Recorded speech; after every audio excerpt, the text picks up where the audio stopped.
Hello, welcome to this tutorial.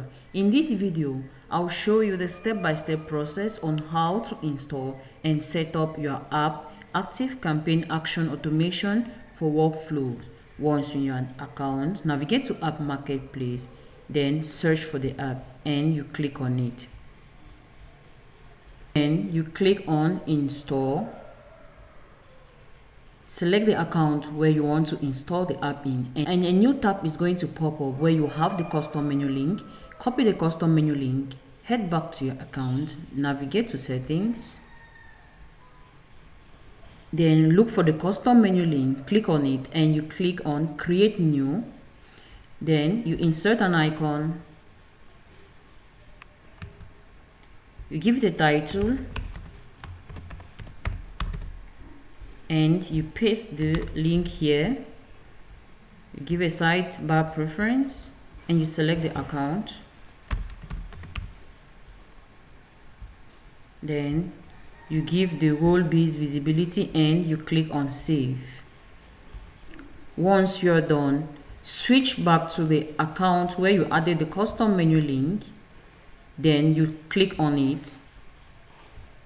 There you go. The first interface of the app is going to pop up, and here we're going to walk you through on how to connect the app because it has not yet been connected.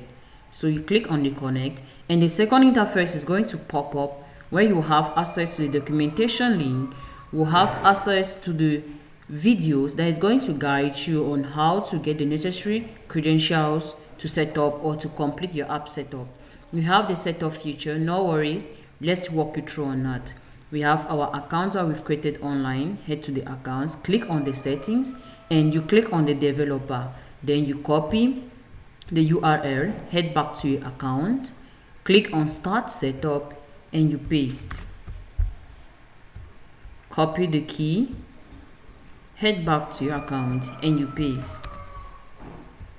Then you click on complete setup, and your app will be connected and set up successfully. We have the support team or the support center that you're going to, where you'll be able to book a call and as well create a ticket for the team. We have the change log feature.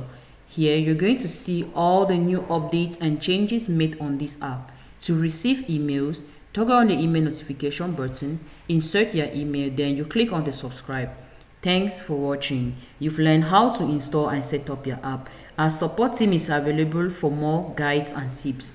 Don't forget to like and subscribe to our channel.